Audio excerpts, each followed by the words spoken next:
Hey there, my name is Shane Craddock, and this is the Inner Edge podcast, where I share a different take on how to lead and live a sustainable, high-performance life. Over the course of different episodes, I'm going to challenge the belief that tension, stress, and struggle are essential to success and creativity. My experience is that there's an easier way, there's a better way, and indeed there's an essential way that we need to explore for the times that we live in. So let's go ahead, let's jump in and explore.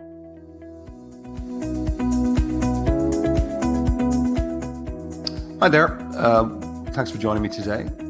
Just starting to record this session, and I realized today is actually the 30th episode of this podcast, which is actually pretty cool because when I started this off at the start of February in this year, 2021, I wasn't quite sure where I was going with this, but anyway, we're still here, we're still motoring, and if you've been with me all the way along, thank you for staying with me. This week has been interesting. I suppose lots of good stuff has happened. Important week for me is also just in passing. It's a milestone for me because I've been working on a proposal, a book proposal for a new book that I'm excited about called The Inner CEO, where I'm kind of sharing my take on. Well, actually, the tagline of the book maybe says it all. It just says, "True success is an inside job." And for me, it's about my take on how to create and sustain true success and the inner aspect to that, with obviously links to the outer world. It's my own experience over the last 20, 25 years.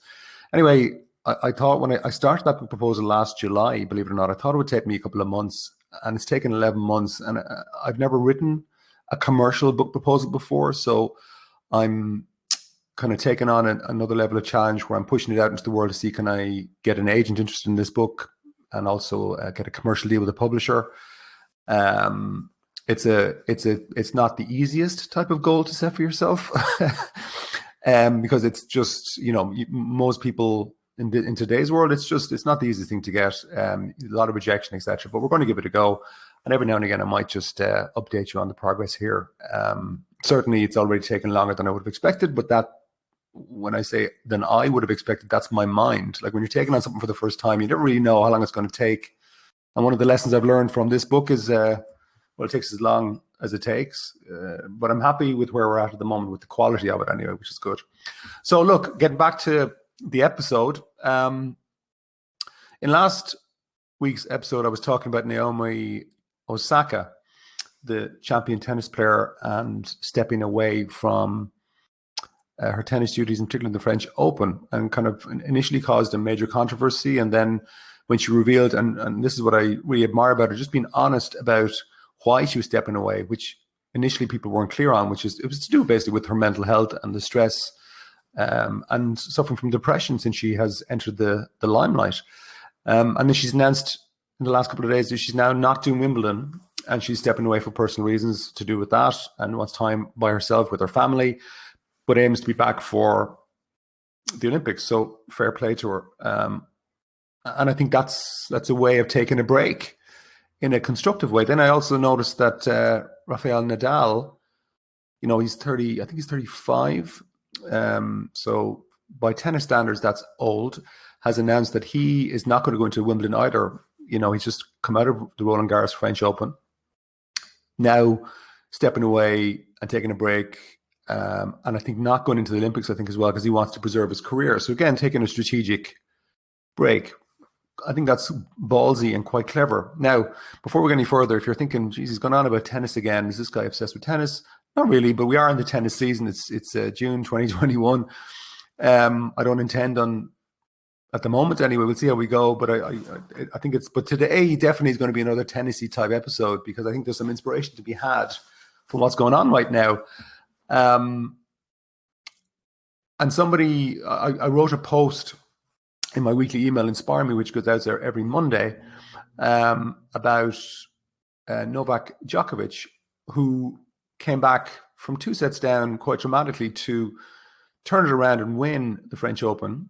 And actually, in the end, won it quite convincingly, but it was 2 sets down to love, came back, won it 3-2. And I just want to talk about this as an inspiration around this point, which is sometimes you have to break your own inner pattern and that of perhaps somebody else to reset your outer game.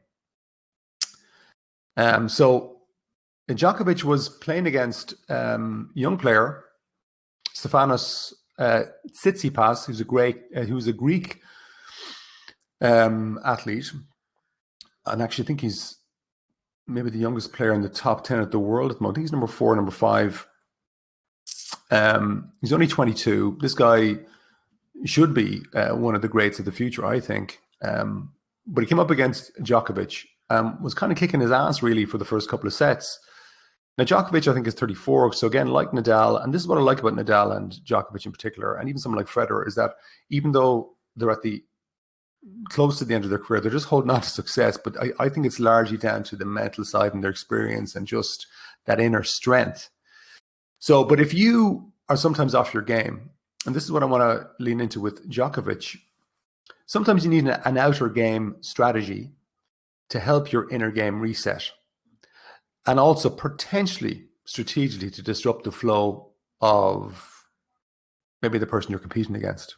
And that could be in sport, obviously, but also maybe in business, sometimes in life. And you can also use it also in a business context, for example. You could use it in a meeting where maybe you've lost the run of yourself, maybe you've lost your focus, your center. And a lot of people I know just won't strategically take a break to reset themselves so they can reset the meeting. Now, after the French Open, Djokovic had a press conference, and somebody kindly sent me some of the transcript from that, which is kind of what inspired my post, which is also on my blog from last Monday. And I'm just going to read out here some of the press conference where Djokovic was talking about what he did during that. He took a bathroom break at the end of the second set. So now that's, in my mind, very clever. I think it was very deliberate. I've done it myself in sport. I've advised other people to do it in sport and in business. But let me just read to you what he said. He said, okay, there's always two voices inside. There's one telling you that you can't do it, that it's done, it's finished. That voice was pretty strong after that second set. So I felt that that was a time for me to actually vocalize the other voice and try to suppress the first one that was saying, I can't make it. I told myself, I can do it. I encouraged myself. I strongly started to repeat that inside of my mind. I tried to live it with my entire being. And that's a key point there for me. Once I started playing in that third set, especially in the first few games, I saw where my game is at. It kind of supported that second voice, and that was more positive, more encouraging. After that, there was not much of a doubt for me. Now, I think you could listen to that and correctly assess that, okay, his outer game strategy was take a bathroom break because I need to get myself together, look in the mirror, say, come on, let's do this. And that is very useful. But what's not necessarily pointed out there is what happened to the other person, Stefanos Tsitsipas. So, not the easiest name to say,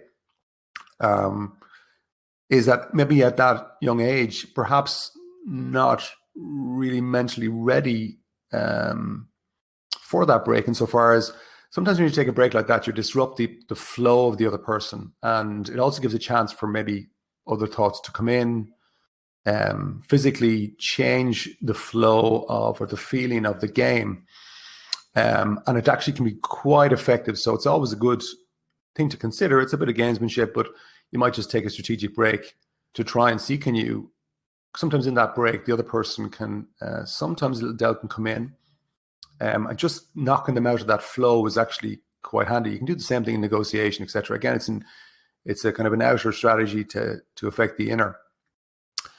And I always think then as well, I'm always fascinated that it reinforces to me when you listen to Djokovic talking, so there's always two voices inside.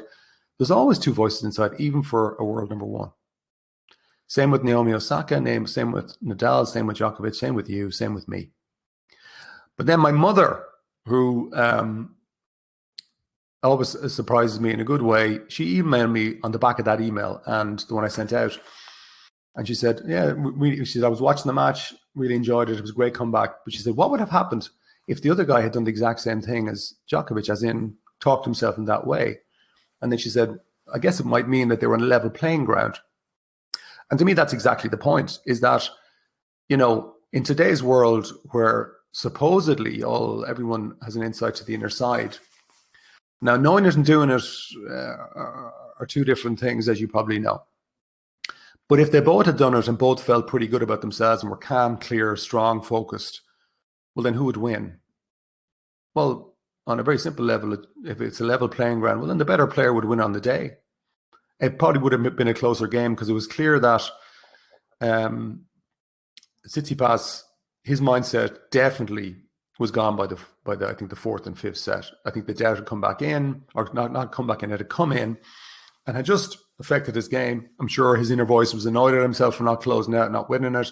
But again, that's interfering then with his state of mind and his ability to just play. So any sort of inner interference like that, inner doubt, just affects whatever talent you have. And at the top level of any sport, but even if it's just amateur sport, that does come into it. But if you're both calm and centered, well, then it's the better player will win, really. Obviously, luck does come into it sometimes too. But if you extend it out then, say, to a team in sport or in business, I think it's the same thing, is that like you want the team to play to their best ability. Now, if it's in sport, who's going to win? Because everybody knows about, physical training, nutrition. Teams are getting really closer to each other. I think there's less of an edge there. The real edge is on the inner side, and that a team can actually apply it under pressure. And the same thing comes into business, same thing goes into even relationships.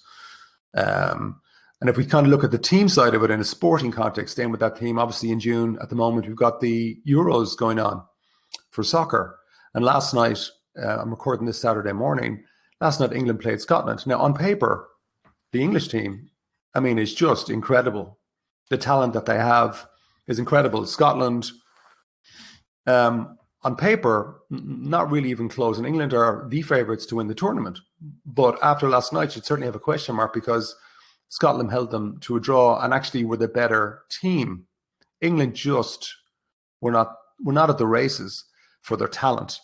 And one of the main pundits, Gary Neville, afterwards made a comment to one of the interviewers, and he was saying like England looked leggy.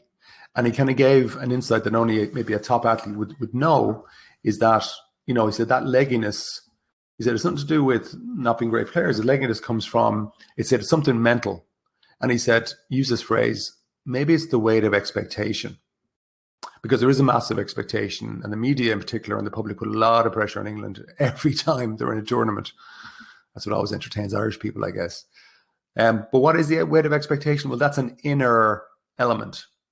And I've no doubt that would affect somebody like Naomi Osaka at the moment, where there's a kind of an inner expectation. You'll often hear it as well, say even in a golfing context, because we're really pulling out all the sport analogies today, Shane. The golfing context, I've heard, I had the pleasure of meeting Bob Rotella, the mind coach for golfers, a few years ago. But I heard him talking about, well, look, with a lot of golfers, sometimes the weight of expectation is what knocks them off. Again, it's the inner stress. And often if they have a bad couple of first 1 or 2 or 3 holes, in a way their mind kind of relaxes and they play better. Why? Because they kind of think, oh, well, I'm out of contention. And so they just play. You're kind of playing with nothing to lose in a way, which is a lovely phrase because it says a lot. But looking at England, that weight of expectation, that could also be with us in terms of some sort of inner interference, inner challenge. Maybe you've got an expectation on yourself that is almost in a way causing you stress. I should be there and I'm not there. I should be at this point and I'm not there, or this should have happened. Like we have a lot of expectation on ourselves. And just like the England team getting leggy, as Gary Neville said, like that is essentially where the mental side is sapping the energy. And you could see it in that team last night, I thought. And I've heard the phrase, and I love this expression, that some thoughts are like vampires. They just suck the energy out of you. And we have to be very careful with what thoughts we give life to. And certainly something that I've seen over my career is that's, smart people who just won't take a break, a strategic break, because maybe at the back of their minds they think, no, I don't need to. It's a sign of weakness, or I just need to keep going. And certainly in my career, I've also been that person where I just wouldn't take a break. So let's turn it on to you. What about you? Like, how are you right now? Or even what about the people around you, the people that you're maybe leading or looking after? Um, Maybe you or they should consider taking an outer break to reset, to recharge, but maybe most importantly, to take a break from your pattern of thinking. And I do believe that we all need to think about when we should take a strategic break in that context, to reset, to retune our thinking, because breaks are like strategic breaks are really essential. And especially, I think, as we get maybe older, perhaps they become even more essential. Whether it's a break every day, taking breaks during the day, managing your energy, breaks in the week, maybe taking time out in the month or a quarter or the year.